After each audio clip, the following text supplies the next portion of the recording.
Welcome to the Geek Cheek podcast, where it is video game season. There's no doubt in our minds. I'm Void, and I'm here with my co-host, Beej. Walking into spider webs. I don't know how that goes with video games, but okay. You went no doubt. Oh, I get it. Yeah, that's where my brain went immediately. Today, we're talking about a bunch of games. Like, this is just more fall gaming catch-up because I realized that the geekery for this week was getting out of hand and that it was just its own episode because we're playing so many things. So we don't have one specific game to, like, drill deep into, but we have a lot of games that between the two of us, we've been playing and trying. Yeah, there's just a ton of games right now that are out and that really want our attention. And so it's one of those seasons where I want to touch all of them that I possibly can. So that's what I'm trying to do. And I know you're even doing it to a much larger extent than I am. Yeah. Because I've had to let some just fly by.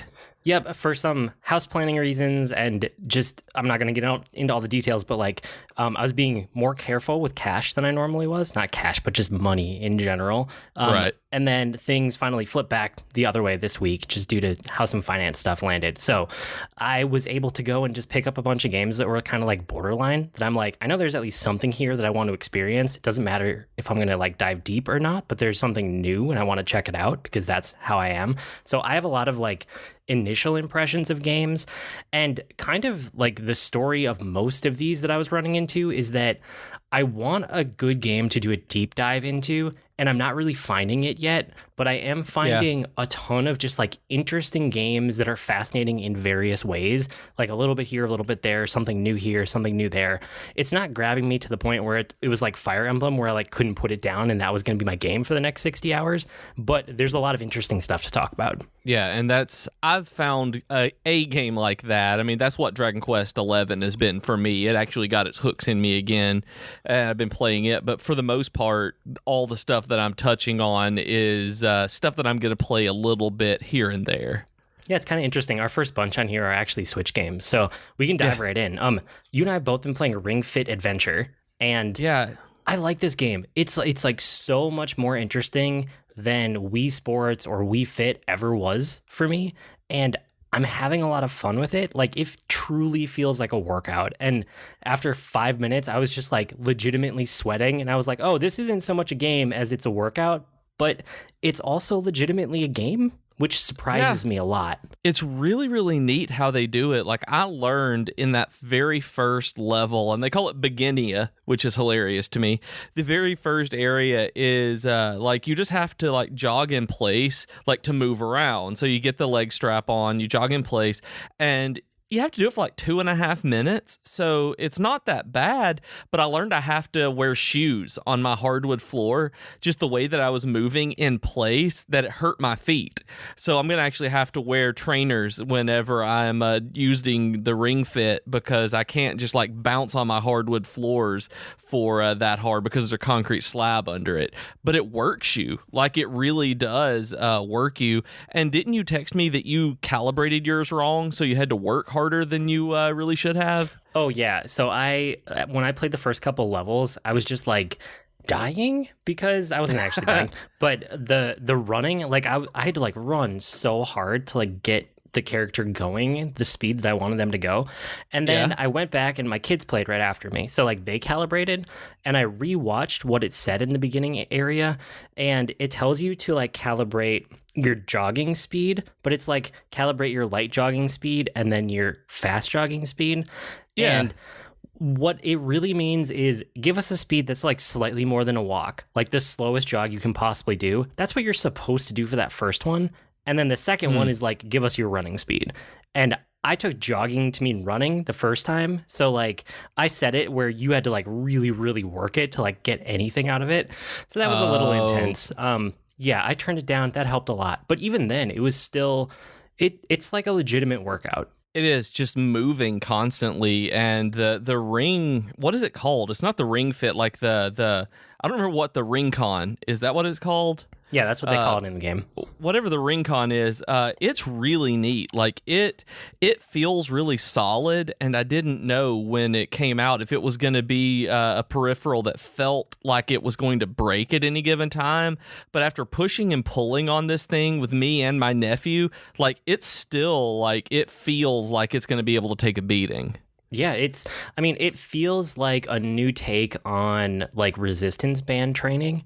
It's Yeah. not quite a resistance band, but it's like I don't even know. What is it? Like silicon, whatever the one is. Yes, I think it's silicone. I'm not 100% sure, but that's what it feels like. It's got that. It's kind of got the texture of an Apple Watch band, and it's like it's neat. I really like the whole thing. The mini games are fun too. Like speaking of the ring, like one of my favorites was you take in the ring of the mini games. You take the ring, you mash it into your abs, and you have to pull it in and out as you twist to do size to smash robots with like this bow staff that you activate by pressing it into your abs. So you're constantly like crunching and twisting to the side to do it, and it was super fun. Yeah, I haven't even done all the mini games yet, but I did a couple and they were fun. And then like the main adventure, I was having a lot of fun with. And the thing that's interesting for me about this game is that usually if you run into a game that's also a fitness thing, it is very much one or the other. And like one of those two things falls down. And what I'm finding with Ring Fit Adventure in the like 2 days that I've been playing it, it's, I need some more time with it. But so far it feels like a workout and a game equally, which is really, really rare to find. Like the game is not an afterthought. I'm legitimately excited that after I finish editing this podcast tonight, I'm going to go and play more Ring Fit Adventure.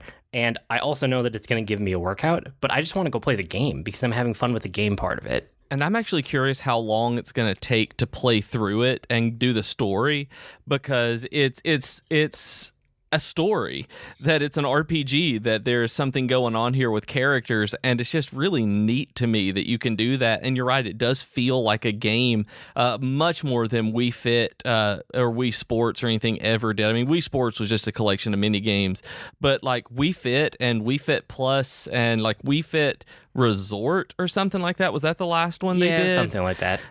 They never felt like anything other than a bunch of mini games that you're using with the balance board, and that was fine. That's what it was. That's what I used them for, and I enjoyed it. But this really is an evolution of that kind of fitness as a game that's actually gamified it. Yeah, and I mean, like you said, it's an RPG, and you run into things where like you have to pick your attack, and your attacks do different things depending on, you're basically picking some kind of exercise move, and that will translate into your attack. So you might have like a yoga stretch that you do that does certain amounts of damage to these guys, and you do like a set of reps with it, and every time you like do one rep, it does more damage to them. Mm-hmm. But then you get to the point where like you pick up more exercise moves. So you might have, a new, I don't even have a good example, but there's so many in there. Like you might have a new leg lift, and now suddenly that specific one will attack all of them. So it does like less focus damage, but it does like group damage. So it's all of these core RPG ideas that we're so used to. Like you can diversify your attacks and pick the right attack for the right situation, except all of those attacks have some kind of exercise with them. And it's interesting because I haven't gotten to the point where I've only actually done the very first level, because I was here with my nephew. My 9-year-old nephew was doing it with me, so we had to calibrate it, and then he left, and so I didn't play anymore after he was gone. But I played with the mini games, so I'm excited to see how that particular kind of combat works, because I basically only got to play around with the movement where you like can puff the air as an attack and interact with the environment, and then pull the ring apart to have like a suction to be able to pull in different items, and like you jump by pointing it down and puffing the air. It's really, really interesting how responsive it is, and how you actually do just aim it with the ring where it is. And do the moves in combat do that too? Do you have to aim it at different enemies before you do the exercise move? No, it's not really about aiming. It's about, you can like select your target if it's a single target attack, but it's much more about like do a set of yoga stretches or do a bunch of reps of leg lifts or something like that, and each one does like an attack to them. It's really interesting the way that they've done it, but it structures it into a workout at the same time as being like a very effective game. Yeah, and it's a very effective workout as well. So I'm really looking forward to digging into this one a lot more, that I know I'm going to stick with it. And I'm really excited, especially because with the whole marathon training thing, I'm getting more into it, and I'm just about to hit the really essential part of moving into the Hal Higdon stuff, where it's actually week 1 and my week 7, and on Sundays for it specifically says that you need to cross train somehow, and my cross training on Sundays is absolutely going to be Ring Fit, that I'm going to be getting in an hour or two of Ring Fit every Sunday at the very least to be able to accommodate different kinds of body movement and body weight stuff. That's amazing. Okay, I need to hear more as you play more, but I think both of us like this game with first impressions, even though we've only had it for a couple days.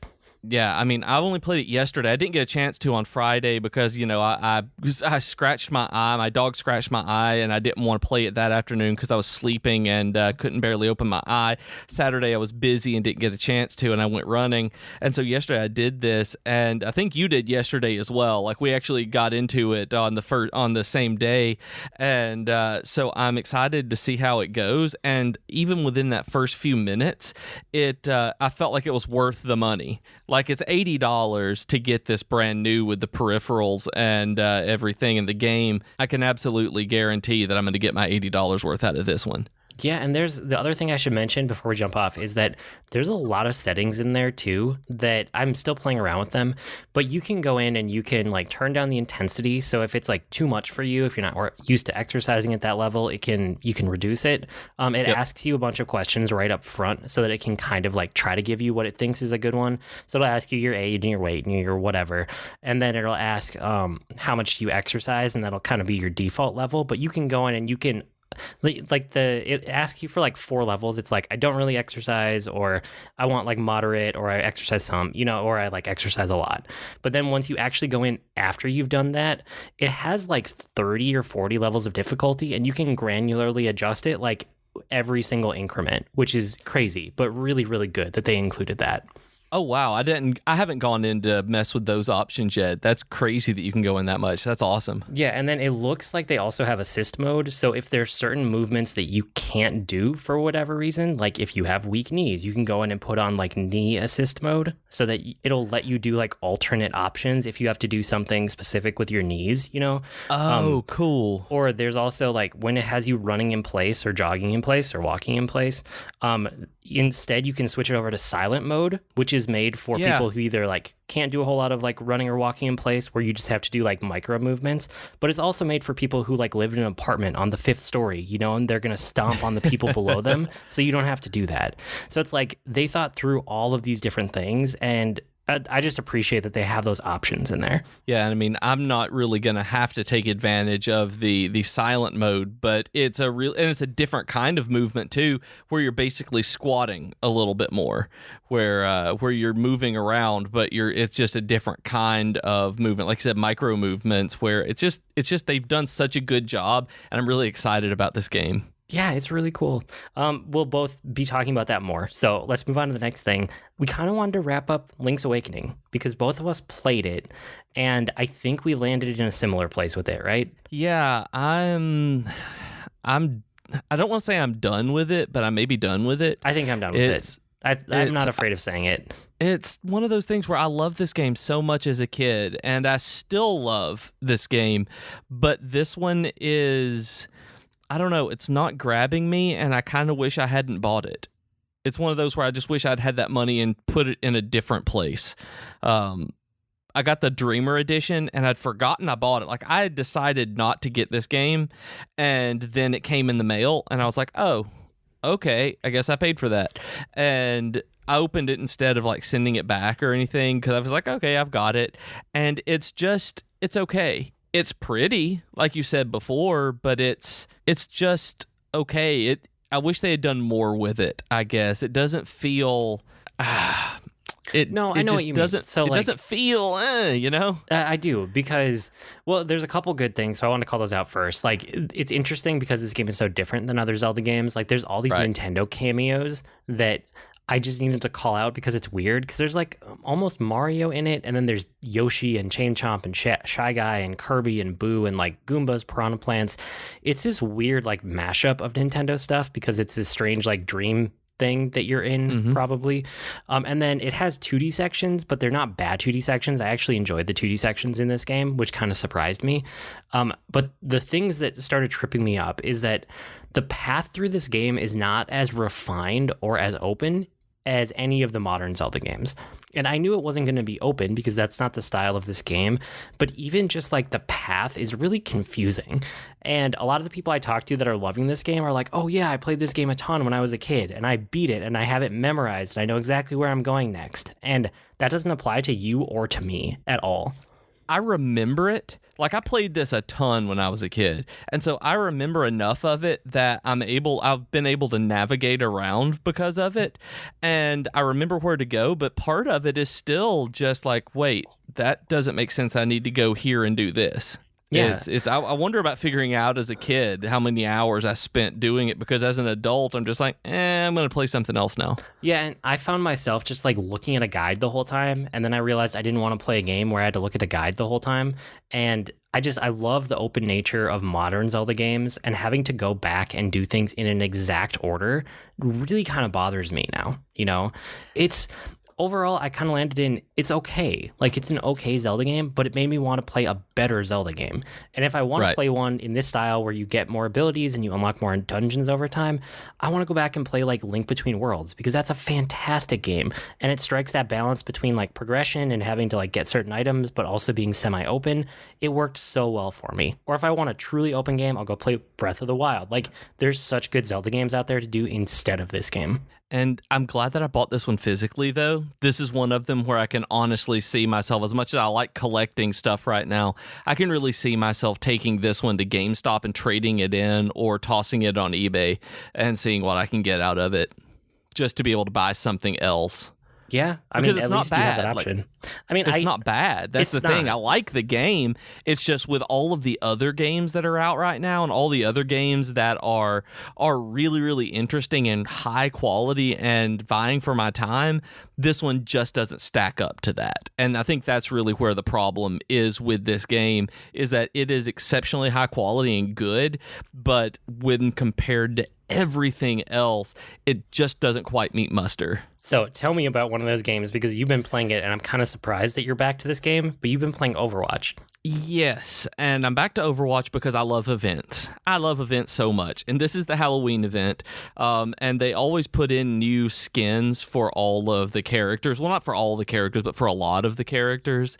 And this year there are two that I really want. A Tracer one where her whatever it is on her chest, the thing that lets her blink, is a pumpkin that glows, and she looks kind of like this weird ghosty ghoul glowing zombie thing, and she looks really, really cool. And I love playing Tracer nowadays. And also that Anna has a mummy outfit, and I've already got her ghoul Halloween outfit as well. And these are some of my favorite animations and victory poses and emotes in the game. So every time there's a Halloween event, I spend some time there, and I really, really, really like doing stuff like this. There's a competitive 3 versus 3 elimination mode in the arcade right now while it's going on, which is super fun to do, and I'm really terrible at. But that's on PC. I bought the Switch version earlier this week too, because like, it's Halloween, I can play it on there, earn my stuff there too, play it on my couch lying back on my Switch, and I hate it. I hate that version of it. And again, things that I wish I hadn't bought. There's about $100 worth of stuff right now that I'm like, I really should have held off on that. Yeah, I've heard a lot of rough things about that port. It actually doesn't really run well on the Switch, which surprised me because it can run on such low-end PC hardware. And even on my hardware on the PC, like, I have some loading issues with different models coming in slowly, and it's because my RAM isn't as high as it should be to run on the graphics that I keep it on. But the Switch version does the exact same thing. Like, I've joined into games where the character models haven't loaded on a console, and I'm used to that. Like, it only takes a few seconds to be able to load in, like 10 or 15 seconds, but that shouldn't be happening on a console version. And I think it's also, I know you and I were texting about this, but I don't like playing it with a controller. And there are first-person shooters I like playing with the controller, but either I'm so used to playing this one on the PC, or it's just straight up better with a keyboard and mouse. But it feels really, really awkward using the Pro controller and the Joy-Cons and in handheld mode. It's just I can't. I really wish I hadn't dropped the $40 on this one, but at least I got 30. Well, not 30, but 3 months of Nintendo Online out of it. That's something at least. But I mean, at least on the Switch, you are playing Dragon Quest still and you're loving it, right? So there's something on the Switch that's hooking you. Oh, yeah. The Dragon Quest 11 remake, not remake, but I guess remaster, whatever you want to do it, is still getting me. I'm probably 47, 48 hours into it now. I've been playing it a lot in the mornings before I go to work, and I've beaten the main story now. I have finally gotten to the credits, and the thing about the Dragon Quest XI main story is that technically it ends whenever you see the credits, but there really is about another third of the game, like actually story-driven narrative that continues the story of the game in the post game. I'm not sure if I've talked about it on here with you, but it's almost like they put a stopping point for. It feels like Western audiences. It's like, okay, now we've beat the bad guy. Everything is good and happy now. The end, and then the game really continues after that. It's like, okay, now for those of you who want to, here's the real ending and another like 25 hours worth of stuff for you to do at least. That's interesting. That's definitely a different approach.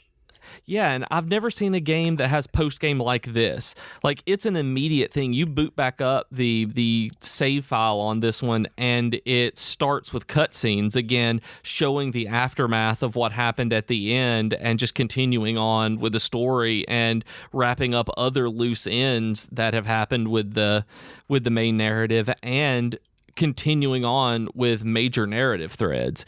It's really interesting, and I'm really curious on the design decision to do that, because I know that it was Ken Murray who told me about it first back in, I think, the PS4 version, and then Austin was telling me about this, and they've both said it's about a third of the game that is locked behind the credits that just don't even stop playing. It's like that's an intermission, really. I mean, at least you're having fun with it. You're liking it. It's a solid game all around.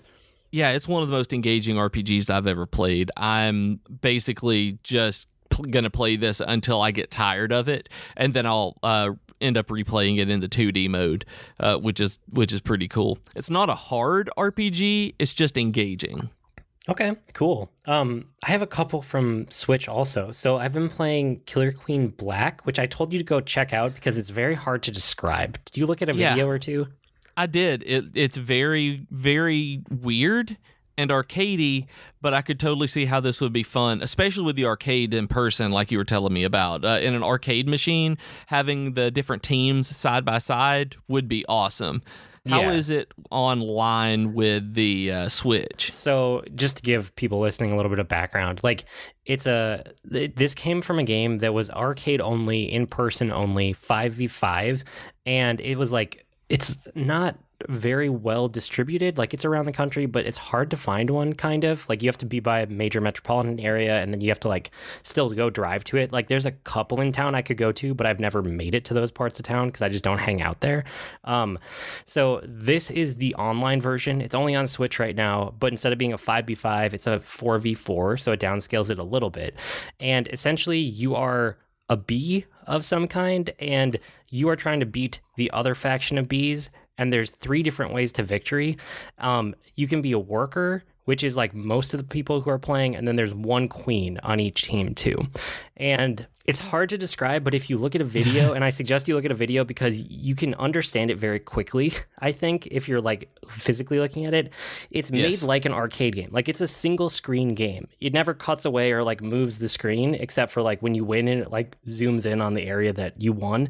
But you can win through an economic victory. So there's these berries scattered all around the map, and you have to go pick up like, if you're a worker, you can't do it if you're the queen. You go pick up a berry, you take it back to your main like hive, and then you put it into your hive. If you fill up your hive all the way, you win. Or you can get a military victory. So if you're the queen, you can always be attacking. Or if you're a worker, you can get a berry and you can go into these machines that transform you into a warrior, and then you can attack. So if you kill the opponent's queen 3 times, you will get a military victory, and then you win that way through military. Or the last way you can win is a snail victory, which is my favorite because it's hilarious. It's basically capture the flag, but extremely slow. There's a snail that starts out in the middle of the map, and there's a bunch of different maps too that have different layouts. But if you are a worker, and only if you're a worker, you can ride on that snail, and you can like ride them towards your checkpoint. Basically, it's like a flag at your end of the map. If you can ever get that snail all the way to your flag, you win the game. So it's about like balancing what are you going to do in any given moment. Are you turning into a warrior so you can protect your queen or attack the enemy queen? Or are you focusing on being a worker so you can like get berries back to your base? Or hey, everybody else is busy doing like a military fight over here. Maybe I should just jump on the snail and see if I can just win that way really quick. And it's a really good game, but also I don't think it has legs for me online is what I ran into, because I would feel like I would love this game in person with people that I know, where you could like yell at each other and strategize together and like, okay, take a break in between rounds. Let's talk about it. Let's come up with a plan. You know, I could see this being a game where you had a coach over your shoulder for your team who's watching everything and not even playing, but like calling the play. And yeah, I could see that. The way that videos work and everything, I could totally see somebody doing that. Yeah, it's a really cool game. So if any of that sounds interesting to you, if you like esports, if you like arcade games, if you like to see anything just like new and interesting that's like competitive in the video game space, I highly suggest checking out a video. Maybe don't pay I think it was like $19, maybe it was $15. It wasn't like a $60 game. It wasn't like that. But I'm really glad I got this game, and I keep going back to it even though I'm not good at it, just because I find it really fascinating. So I'm still actively playing this one, but like I said, I don't think it has a ton of long-term like legs in it for me, unless I can find some time to like play this with a bunch of friends in person, and I just don't know when that's going to happen. Which does seem like it would be the most fun of any, like arcade games are most fun like that. Like you get people in person. Like I like arcade games a lot, but playing them online, it does lose something because they get so repetitive, and because they're simple games, not necessarily easy, but simple, and having people around to talk to and, you know, trash talk and then strategize with, that's where the fun of arcade games come. Yeah, for sure. So the game is Killer Queen. That's the arcade one. And if you look at Killer Queen Black, that's the Switch one that I've been playing that you guys could go get right now if you're interested in it. I also checked out Little Town Hero because it's a Game Freak game and it's a Game Freak RPG. So Game Freak is the developers of Pokemon, and they're always trying some like other things that never really seem to land all the way. But this is one of the first times that they've ever tried to make an RPG that's not Pokemon. So I gave it the time of day, and I very much regret that because it's not a good game. It's interesting ideas that totally fail in execution. I don't know if I even want to try to describe the way the battle system works in this game, because I feel like I would sound like a madman trying to describe it without you physically seeing it. Because it has elements where, just to give you some high level, it has like almost card game elements, but it's completely randomized and you have no control over what's in your deck. And instead of being a deck, they're thoughts. And then the thoughts you have to manage in your headspace, and you can run out of thoughts and then you have to get more headspace back. And a thought doesn't actually translate into an action until you turn it from an is it to a diz it, because yes, those are things that they made up for this game. Is-its and diz-its? It's just like, I don't know. It's not good. There are interesting ideas buried underneath it, but everything is a boss battle and everything takes way, way too long. And it's just, they piled on so many systems and ideas without actually thinking through whether it would be fun to have all of those jammed together the way that they are. And then on top of it, in the middle of combat, there's like a dice rolling mechanic that is literally dice that's completely random, kind of like Mario Party, where you have to move around the town in the middle of a battle to try to find allies that can help you, but you don't actually control where you land because you don't control the dice. It's all of the places where it looks like you could tie in some strategy to it or some planning, or like, let me change the like thoughts or the abilities that I can have, or let me plan where I can land on the board. None of it is planning. It's all just like so random that it's not fun. is where I landed with the game. It never looked like it was going to be my kind of game whenever I saw the video of it when they first announced it. I was hopeful that it would be a good game, though, even though it wasn't something that I thought I was going to like, because it was an interesting idea and an interesting take on an RPG from Game Freak. And I mean, they make Pokemon, for goodness sake, but it stinks to hear that that the execution of it wasn't even good for the target audience who wasn't me. Yeah, and it's not. So you can safely skip my town hero, my little town hero. Hang on, what's it called? Little town hero. That's what Hero? it is. Yeah. Yep. I tried John Wick Hex, though, and John Wick Hex is a very interesting game that, again, I don't think I'm going to stick with just because I'm not in the mood for it, but I can recommend this game to certain types of people. So it's kind of a turn-based game, but not really. You spend time. Time is like your resource that you manage in this game. You spend it in a timeline that lives at the top of the screen, and everything moves at the same time, but only while you're doing an action. So it pauses whenever you aren't moving and whenever you aren't doing an action. And you only control John Wick, so you're only controlling one character. And It reminds me almost of Super Hot in the way that, like, if you're not moving, nothing else is moving. So you have infinite time to think it through. And it's like if you took Super Hot, that core mechanic, but went and you like married it up with XCOM. So it's an overhead isometric, like almost turn-based game, but almost real time, but only when you're moving. And it's super, super fascinating. I heard interesting things about it, which is why I tracked out the game, and I'm glad I did, because it's fascinating. It's also just not the kind of game that I'm in the mood for right now. So if you like turn-based strategy games, if you like XCOM, if you like something that's tactical but gives you time to think, and this is like a new take on that, and I would highly recommend it for people like that. I'm really looking forward to getting this. I'm hoping that it's going to come out on the Switch, because that's one that, this is the kind of game I would love to play handheld, because right now it's only on PC and Mac through the Epic Store. It's not on Steam, is it? I don't think so. I think I got it on the Epic Store. That sounds right. Yeah, because it's $20, which is not bad at all. So I'm probably going to end up picking this one up sooner rather than later if they don't announce a Switch port, because I love the John Wick movies. I was late coming to those and have fallen just wholly in love with them. And this sounds just awesome. It looks beautiful, and the gameplay looks fantastic in terms of like strategy games like this. So if it doesn't come to Switch soon, I'm going to be getting it on the Epic Store to play. And I didn't know it was out yet. Like, that was one of those things. I may have already grabbed this instead of, say, Overwatch on the Switch had I known it was out. Like, this one, the release of it actually did pass me by, and I didn't realize that it did come out. Yeah, so it's a solid game. Like I said, it's just not what I'm in the mood for right now, but I will come back to this game at some point, and it's going to be the right game at the right time whenever I get to it. Okay, so you're not completely bouncing from it. You will be back to it. Yep, awesome. I will be back to this game. I left it installed on my PC. Like, I'll get back around to it. I just know that I'm not quite in the mood for this one right now. But if you are, it's a really solid game. Nice. I'm glad to hear that, because usually, when you bounce and you'll be back, sometimes that does involve an uninstall, and then it kind of makes it so that you don't go back to it as quickly.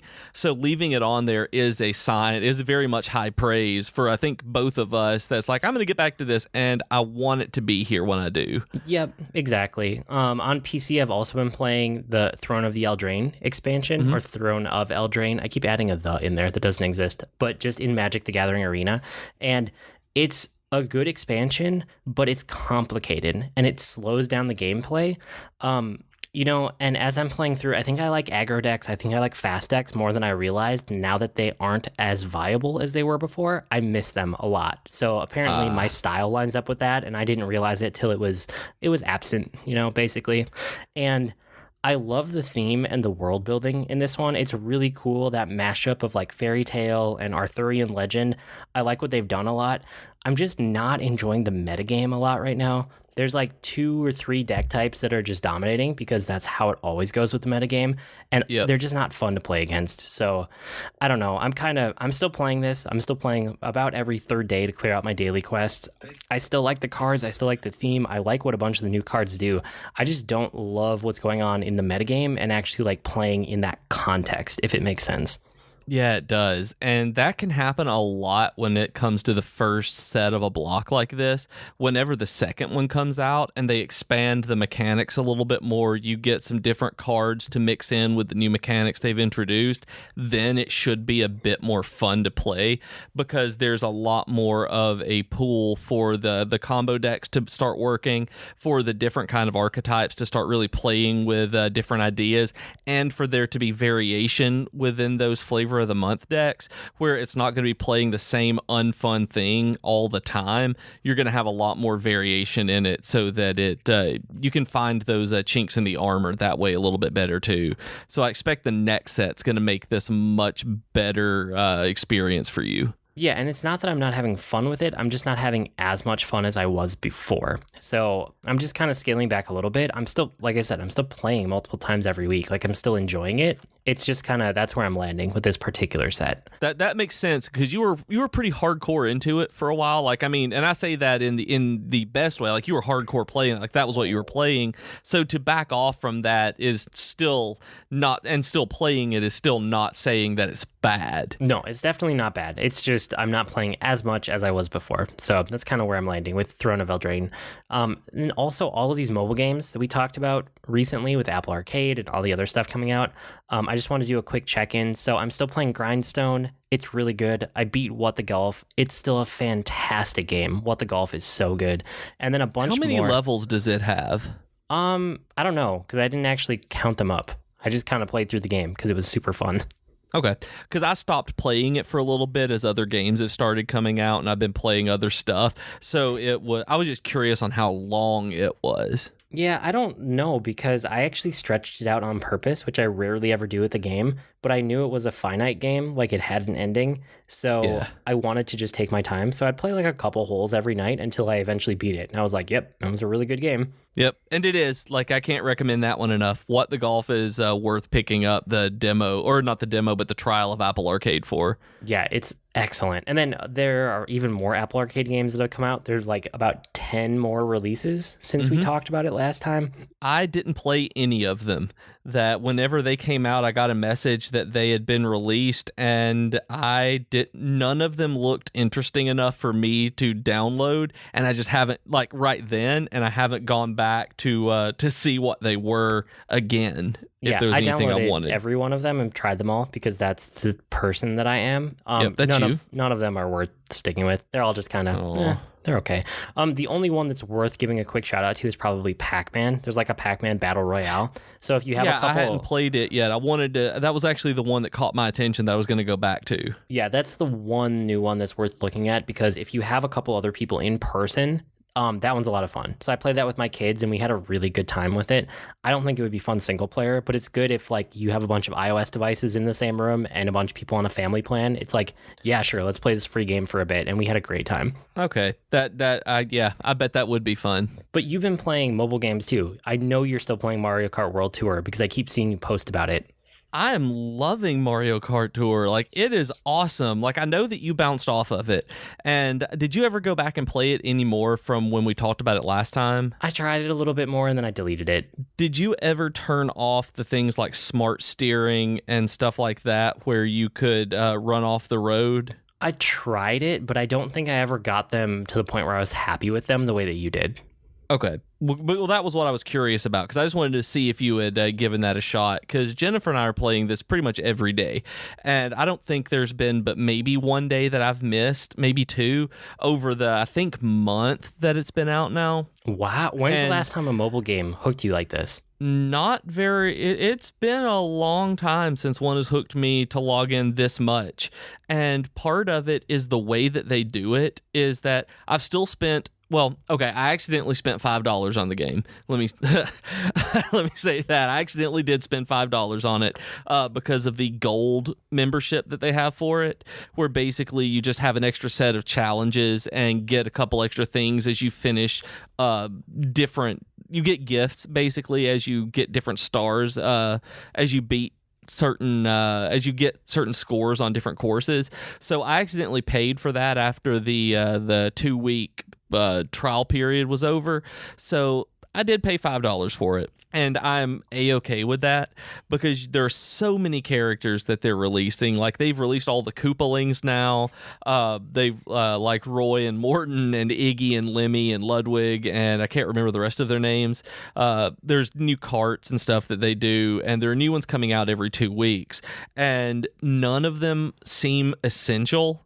Like, that's the great thing. Like, I don't feel like I have to buy anything. I don't feel like I have to buy these bundles to get the characters because they actually do come at a solid enough rate through getting the different gifts and through actually just they'll show up in the store and you can buy them with coins.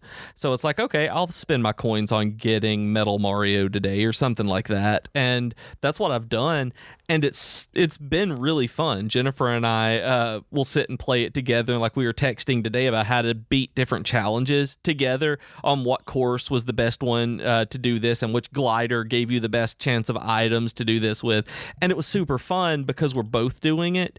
And this week, we're recording this on the 21st. So the day that you guys listen to this, actually, if you listen to it at release, there will be a Halloween event that starts on Wednesday of this week that is going to be themed after Luigi's Mansion 3, well, Luigi's Mansion, I guess, and introduce Luigi into the game and have different like ghost house levels and stuff. So like I'm really looking forward to this because of how much fun I've had with the game, and they are putting in a real multiplayer mode at some point because it's in the menu and it just says incoming. So whenever that gets introduced, I expect you will inbound, excuse me, that's what it says. But I assume when that gets put in, you will actually want to give it another shot too. Yeah, that would probably get me to reinstall, to actually try it out and see what I think. Yeah, and I've liked it because of the leaderboard stuff. Like, for some reason, I've really enjoyed going through the entire tour, which can take up to 2 weeks. I just opened up all of the courses last night or night before, and going through all of them to get scores. They always pick one of them that is like the ranked cup, and so it puts you in these different tiers of like random people, and you move up different tiers as you go, and based on your ranking on it. And so I've had a really good time actually trying to get higher up, and I got number 1 in this week's, and it's almost over. So I want the rewards for being in the first tier, first place of tier 7 to move up to tier 10 after this. Like, I'm really looking forward to doing that. Like, I love doing stuff like that. So I guess my main question then is, are you committed to the point where you're going to keep paying that like $5 a month to keep playing at that gold level? As of right now, yes. Wow. I will do that. Probably I'll eventually not do that whenever I stop playing it pretty much every day. But for right now, yeah, I do not feel bad about tossing the $5 at this. And Jennifer's not throwing anything at it. She hasn't even done the trial of it yet. She doesn't care. She's just having fun with the game.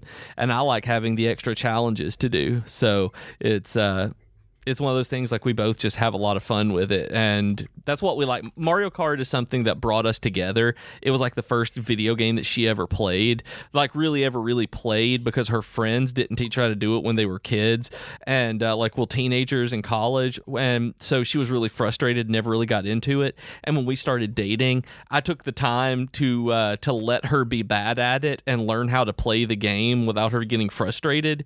And so we took our Wii to play Mario Kart Double Dash and Mario Kart Wii on our honeymoon.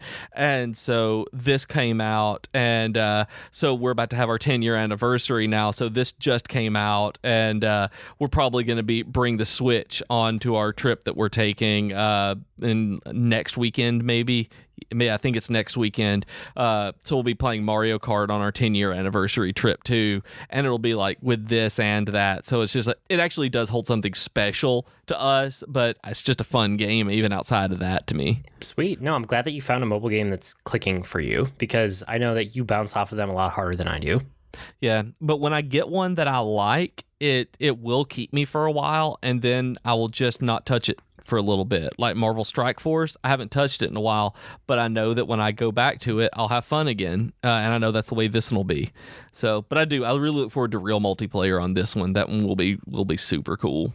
Sweet. Yeah, I wanted to give one more shout out to a game that I played on mobile, but it's not actually a mobile game. I know we talked about it before last time we did kind of a bunch of games for the fall, but Sayonara Wild Hearts, I went back to it like 2 nights ago, and Right. I played through album mode, which you and I talked about last time as we thought it would be a better experience. Yeah. But we hadn't actually played it. I've played it now, and it is so good. Like, that's the way that game is meant to be played, is just start to finish. You experience the complete album with no interruptions, and there's like no level breaks, none of that. It just flows perfectly from one thing right into the next. I think it made that game go from an honorable mention to, it's definitely in my top 10 for the year. I don't know if it's top Nice. 5. I haven't put together that list yet, but it jumped way, way up for me having done album mode. So if you guys tried that game out and you beat it and you haven't gone back, it's very much worth the time. I think I did the first 3 or 4 songs on album mode that I didn't have time to play the entire thing when I did it, and I haven't been back, but it was absolutely awesome. Like, that was the way I wanted to play it. So I how long did it take you to go through? Because I haven't finished it yet. With interruptions from kids and stuff, it was probably about 90 minutes, maybe. It's not super long. I think So without not bad. even without that, it's probably be a little bit over an hour, somewhere in there. Yeah, that wouldn't be bad at all to be able to just sit and play through, because it's super fun to play anyway, and so pretty. It was really good. And then another game that is mobile adjacent, because I want it to be on mobile and it's not yet, is Dicey Dungeons. So my only complaint about this game is that I wish it were on mobile. It feels like it would be a perfect fit for mobile, and the developer at one point said it was coming to mobile, but there's no date for it, and it's only on PC right now. So It looks like a mobile game. Like, you told me to go watch a video of it, and I did, and I don't really know what I'm watching, but it looks like something that would be on a smartphone. yeah, and I wish it was, because it would be such a good fit for it. It's such an easy fit for a mobile device. I really, really like this game. It's like luck and it's dice rolls, and where, Little Town Hero was like the worst kind of luck in a game, this is the best kind of luck in a game, where it's all based around luck, it's all based around dice rolls, but the whole game is built around it, so it works, and it works really, really well. And you build your equipment and your approach over time as you work your way through this dungeon. You find treasure chests that give you new equipment that can go in your bag, and then you can equip some or unequip others or upgrade it or make it better. And every run lets you pick your character, and you unlock more characters every time. So each character plays differently because they have a core interaction with the dice. And like, some of them are easy interactions that are obvious, but a lot of them are kind of weird in ways that really twist your brain, but it makes it so that every character feels almost like a different game that you're playing. It's good. It's really good. I like this game a lot. I don't know how to recommend it because it's kind of a weird game too. It's almost a dungeon crawl roguelike game, but based around dice and equipment. You saw a video, right? Do you have any way to describe what this game is? No, I was Okay. going to ask you if you could really describe it to me, because I saw it and I see it, and that's about what I got gathered from it, was that it was like a dungeon crawler card dice game. Yeah, it's something like that. So anyway, I like Dicey Dungeon a lot. I recommend Dicey Dungeon if it sounds vaguely interesting. It's really, really good. But I hope it comes to mobile soon too. Yeah, that one I will probably try it if it comes out on mobile, because it looks neat, but I don't know if this is the kind of thing that I would stick with. But it looks cool. Okay, so, and I guess finally to wrap up the video game part here is that I learned this week, I guess it was last week actually, that you get gold points for Nintendo Switch on by using physical carts. That if you buy physical games, you still get gold points. Because Austin and I were recording Dragon Quest FM, and I was talking about using gold points, and I was sad that I didn't get them for like buying physical games. And he was like, "Dude, you do." And all you got to do, and I didn't know this. Did you know this? Because if I did know it, I've forgotten it. I knew it in their old system. I didn't know they were still doing it though. Yes, they still do it, where if you buy a physical game on Switch, you put the game card into your Switch and then press the plus button on the game's icon. There is a My Nintendo Rewards section on that menu, go there and you can redeem the points, and you'll probably get between 60 and 120 gold points added to your account. And you have to do it within 1 year of the game's release, not your purchase date or anything like that. It's on the game's release. So I lost out on quite a few of them, but I actually got probably $7 to $10 worth of gold points because I didn't realize that you could do that. So I just grabbed all of my carts and inside just kept putting them in so I could get like free stuff, so I can get a free indie game pretty soon. Cool. That's a good find. I'm going to go do that after we finish recording then. Yeah, do that because it's easy, and I'd absolutely, like I said, if I knew about this, I've forgotten it. So that goes for you guys out there listening as well. If you knew that and have forgotten it or didn't know it, go get some free money from Nintendo. Yeah, sweet. That's probably it for the main topic, which is also mostly our geekery. But really quick, before we dive into the little bit of other geekery that we have, geeky offer of the week this week. You guys can always go to patreon.com/geek2geekcast and support us there. It's the easiest, most direct way, and we appreciate it a lot. It's awesome. That's how the podcast keeps going. And then questions. We're right near the end of your ability to send us questions for the mailbag episode. So get those in if you haven't already. That's right around the corner. Around the network this week, there's always Geektitude with Joe Hogan and Ray Vargas. Their episode hasn't come out for the week, so I don't know what they did yet. So it's a mystery for everybody as of this recording. Tea Time with Katie and Chelsea, they did an episode on Mean Girls, so still doing those early 2000s movies, but hey, Mean Girls is a great movie. And Troy Dole is streaming Thursday mornings. Capsule J is streaming Tuesdays from 8 to 11 p.m. Eastern, and sometimes on Thursdays and weekends. And the geekery this week, Austin, if you haven't read it, he kind of wrote about the end of his Dragon quest of finishing all of the games and where he landed with that.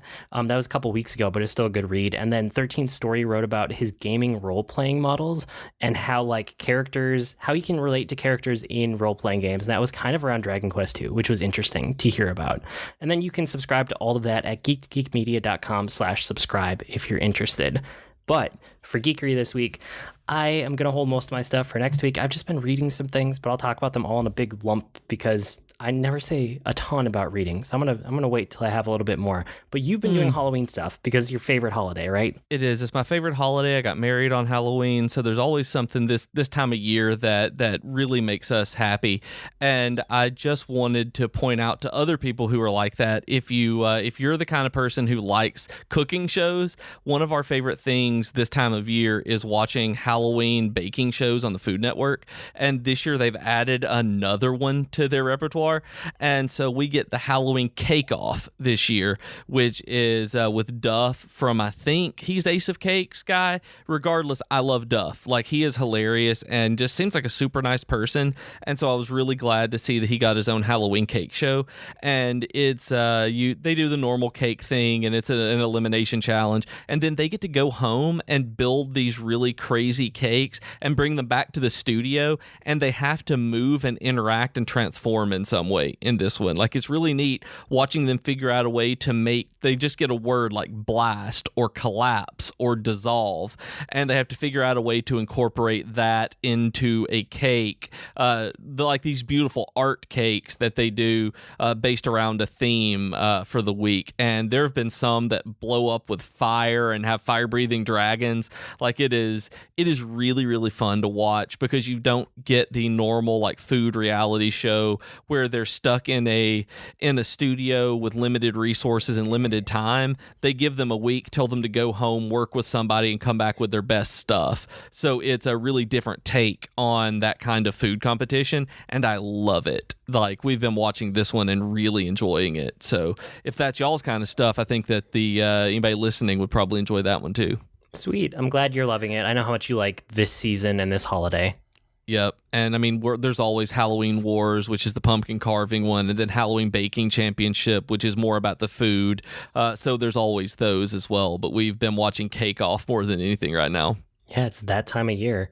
That's probably going to do it for this week. You guys can write to us with comments, suggestions, or feedback. Our email address is geek2geekcast@gmail.com, or reach us on Twitter @geek2geekcast. We also have longer discussion threads on our subreddit at reddit.com/r/geek2geekcast. We also have great discussions on Slack and Discord, and you can go to geek2geekmedia.com for invite links, and you can also check out the other content on the network while you're there. I blog at agreenmushroom.com, and you can find me at grnmushroom. That's green mushroom without the E's on Twitter. I'm on Twitter as at Professor Beej. That's Beej with 2 E's. And you can listen to me yak around even more on the Dragon Quest FM podcast. We've been Void and Beej with your Geek to Geek podcast. That'll do it for this week. See you next week, geeks. Bye, geeks.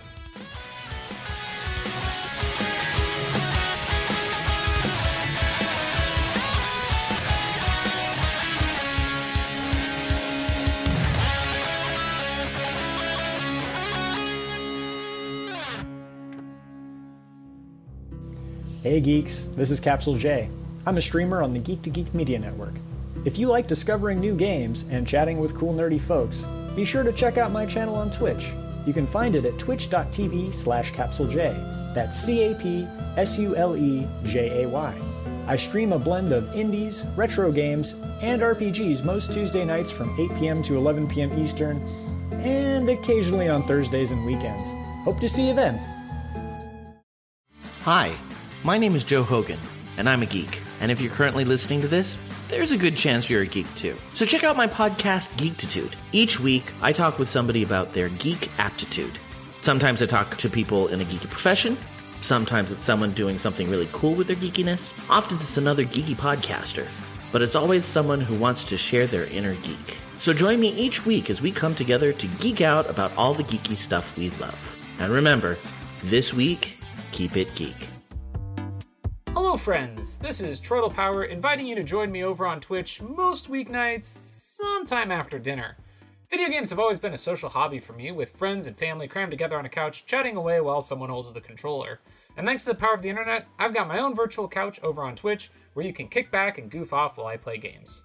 Find me on Twitch by searching Troidal Power, that's TROYTLE Power, to snag a spot on the couch.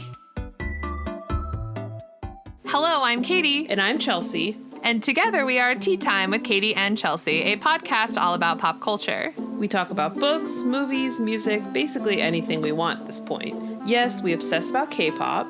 And Keanu Reeves. And sometimes Katie cries on the podcast. Hey, that's rude. But really, we are just here to talk about all the things that we love, so make sure to head over to teatimewithkc.com and geek2geekmedia.com to check us out. And don't forget to rate, review, and subscribe to our show wherever you download your podcasts. Bye!